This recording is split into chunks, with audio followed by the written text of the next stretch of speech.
Hello students, we are back with another interesting topic which is BPO। इसके बारे में हम देखने वाले BPO एंड BPO के हम क्या देखेंगे, एडवांटेजेस एंड डिसएडवांटेजेस। अभी इस बार HSC बोर्ड 2025 के लिए मैंने बोला है कि एडवांटेजेस थोड़ा ज्यादा इंपॉर्टेंट है, पर क्यों ना एडवांटेजेस के साथ हम डिसएडवांटेज भी पढ़ ले।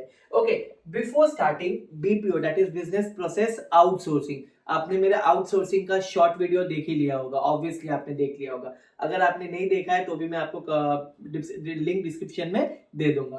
ओके, तो आप एक बार चेक कर सकते हैं। देखिए, बीपीओ जो है, ठीक है, बच्चों को बहुत कंफ्यूज होता है बिजनेस प्रोसेस आउटसोर्सिंग को लेकर। तो ये किसके लिए डेडिकेटेड है?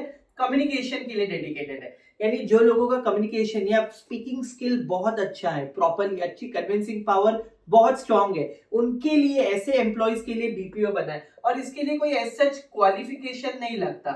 इसके लिए सिर्फ क्वालिफिकेशन क्या लगता है, एक पर्सन को फ्लुएंट इंग्लिश और बहुत अच्छा एक्सेंट आना चाहिए, जैसे अमेरिकन एक्सेंट, ब्रिटिश एक्सेंट या ऑस्ट्रेलियन एक्सेंट, जो भी इंग्लिश वे में स्पीकिंग होती है उसमें फ्लुएंसी, यानी बिना अटके बहुत अच्छे तरीके से स्मूथली उस लैंग्वेज को बोलना। Understood? That can be a kind of art. तो बीपीओ इस तरीके से आता है, और बीपीओ का ही एक हिस्सा है जिसको बोलते हैं, इसका सबसेट है केपीओ। उसका क्या है? वो एक सबसेट, यानी उसका पार्ट है। सुपर सेट हो गया, मतलब मैथ्स वालों को तो पता है चीज।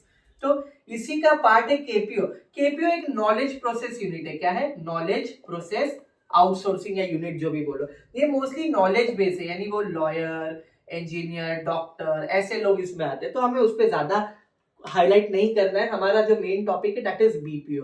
तो बीपीओ से रिलेटेड हम एडवांटेजेस पढ़ते हैं सबसे पहले, then we will move towards disadvantages. Advantages में सबसे पहला है प्रोडक्टिविटी इंप्रूवमेंट। क्या है? Productivity improvement. अभी सिंपल सी बात है, कोई भी कंपनी है, सपोज करो कोई भी कंपनी हो, अभी मेरी कंपनी का नाम है XYZ लिमिटेड। क्या है मेरे कंपनी का नाम? XYZ limited. XYZ लिमिटेड ने एक आउटसोर्स किया अपना काम। क्या किया है? आउटसोर्स। आउटसोर्स यानी एक थर्ड पार्टी को बोला है। किसको बोला है? Third party.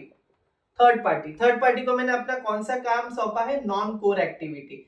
सपोज कर लो एग्जांपल के थ्रू, यहाँ पे कौन है एक तरीके का, मैं बैंक हूँ, बैंक।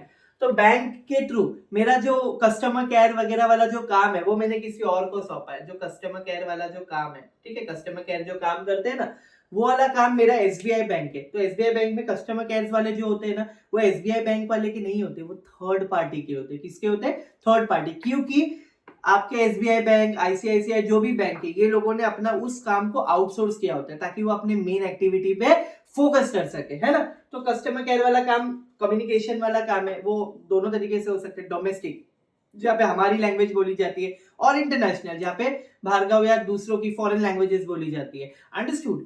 सो मैंने काम सौंपा है, आउटसोर्स किया है अपना थर्ड पार्टी को, एक एजेंसी को दिया है मैंने अपना काम, राइट। तो एजेंसी जो मुझे एम्प्लॉयज या वर्कर ढूंढ के देती है, वर्कर तो नहीं बोल सकते, जो एम्प्लॉयज या पर्सन ढूंढ के देती है, वो काम इतना अच्छे तरीके से करते हैं क्योंकि वो बहुत एजुकेटेड होते हैं। क्या होते हैं? एजुकेटेड होते हैं, और उनमें स्किल होती है उस कम्युनिकेशन को लेकर।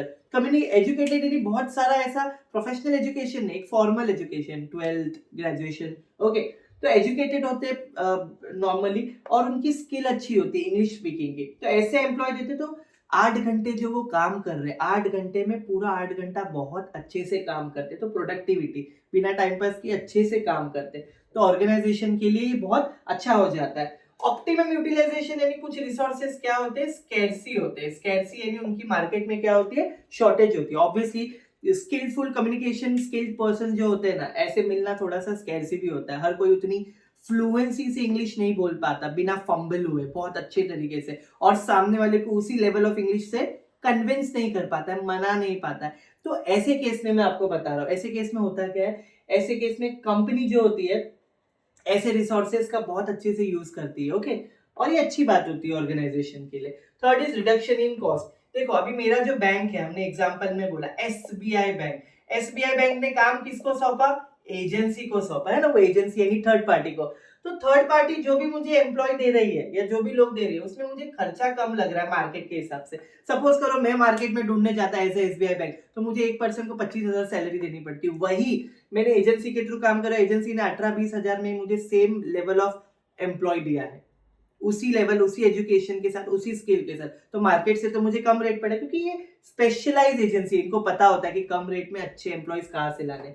तो मेरा कॉस्ट अगर कम हो रहा है, खर्चा कम हो रहा है कंपनी का, तो मेरा क्या बढ़ रहा है मार्केट में, मेरा बिजनेस में क्या बढ़ रहा है, एफिशिएंसी बढ़ रहा है। और एफिशिएंसी बढ़ने का मतलब, जिन्होंने मेरे वीडियोस देखे उनको पता है, work on time and proper work, work on time and proper work, time पे भी होना चाहिए और प्रॉपर भी होना चाहिए, उसको बोलते हैं efficiency in the work, smoothly. Next is improved human resource. Improved human resource का मतलब होता है, देखो इंप्रूव्ड ह्यूमन रिसोर्स का क्या मतलब होता है, सी इंप्रूव्ड ह्यूमन रिसोर्स का मतलब होता है जो भी दिए हैं एम्प्लॉय बहुत स्किल्ड है, बहुत अच्छे लेवल ऑफ प्रोडक्शन देते हैं वो, है ना, वर्क को टाइम पे भी करते हैं, हमें कॉस्ट भी कम लगता है। तो कंपनी के लिए, यानी हमारे एसबीआई बैंक के लिए एजेंसी के द्वारा चुने गए जो एम्प्लॉयज है बहुत अच्छे होते हैं, हमारी कंपनी के लिए बहुत बेटर साबित होते हैं, जिससे हमारी कंपनी का ओवरऑल परफॉर्मेंस क्या होता है, बढ़ता है, इंक्रीज होता है, जिससे कंपनी अच्छा क्या जनरेट कर पाती है, रेवेन्यू जनरेट कर पाती है, और कंपनी अपना क्या बढ़ा पाती है, profit throughout the year. Hope you understood advantages of BPO.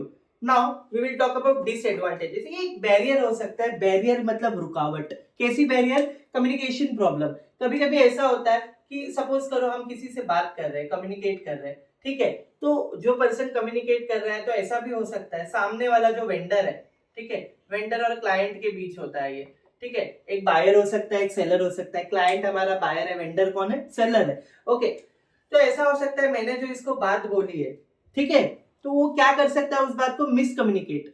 Miscommunicate मतलब क्या कर सकता है, उसे गलत तरीके से समझ सकता है। तो एक तरीके से क्या है, गलत चीज हो सकती है, मैंने उसे बोला कुछ और है पर बात उसने कुछ और समझी है, मिस इंटरप्रिटेशन, ऐसा भी हो सकता है। So to avoid such situation, communication में एक क्या बोलते हैं, बैरियर होता है ये, तो इसे अवॉइड करना बहुत जरूरी होता है, क्लैरिटी लाकर आपके स्टेटमेंट्स में, आपके वर्ड्स में, कि सामने वाले को आप एग्जैक्टली क्या बताना चाह रहे हो। 99% सही है, पर 1% वो मिसकम्युनिकेशन का चांसेस होता है, जिससे सामने वाला हमारी बोली हुई बात को कुछ और वे में समझता है, तो एक डिसएडवांटेज है। और यहाँ पे टाइम जोन भी होता है, डोमेस्टिक में तो डिफरेंट नहीं हो सकता, पर इंटरनेशनल कॉल सेंटर्स या कम्युनिकेशन वालों में डिफरेंस हो सकता है, क्योंकि ऐसा सपोज करो मेरे इधर 2 बज रहे इंडिया में, जरूरी नहीं अमेरिका में या लंदन में 2 बजे, वहां पे शायद वो सुबह के 5 बज सकते हैं। अभी टाइम जोन आपको पता होगा वहां का अलग होता है, हमसे 5 घंटा कोई आगे, 5 घंटा कोई पीछे। तो हमारे यहाँ मीटिंग भले मेरे यहाँ रात के 2 बजे हो रही है, क्या पता उसके यहाँ शाम के 7 बजे हो रही है वो, मेरे इधर सुबह के 5 बजे हो रही है, क्या पता उसके इधर दोपहर के 2 बजे हो रही है वो, है ना, टाइम जोन अलग है। तो मीटिंग या क्लाइंट से बात करना या प्रोजेक्ट में डील करना, उसमें थोड़ा बहुत तो प्रॉब्लम्स या डिफिकल्टी आ सकती है, क्योंकि टाइम जोन हमारा और दूसरे कंट्री का अलग अलग होता है, वो मैच नहीं होता है, मैच करना पड़ता है सामने वाले को बताकर, है ना। तो ये एक डिसएडवांटेज है, हम कभी भी उनसे कम्युनिकेट नहीं कर पाते। Next is what, loss of control. इसी दोनों रीजन की वजह से जो कंपनी यानी हमारे एसबीआई बैंक के, सपोज उनको प्रोजेक्ट मिलने वाला है, वो प्रोजेक्ट हाथ से क्या हो सकता है, निकल सकता है, क्योंकि हमारा क्या हो जाता है, loss of control. Loss of control यानी हमारे हाथ से छूट जाता है, क्या, मिसकम्युनिकेशन विद द वेंडर, है ना। और दूसरी चीज डिफरेंट टाइम जोन्स, ये रीजन की वजह से हमारे बिजनेस में प्रॉब्लम्स आ सकती है। अंडरस्टूड। तो with this we understood advantages and disadvantages of BPO. इस बार एग्जाम के लिए इंपॉर्टेंट है। Hope you understood. If you have any doubt please comment in the below section so that I can understand. For more such videos please subscribe my channel. Best of luck for your exam.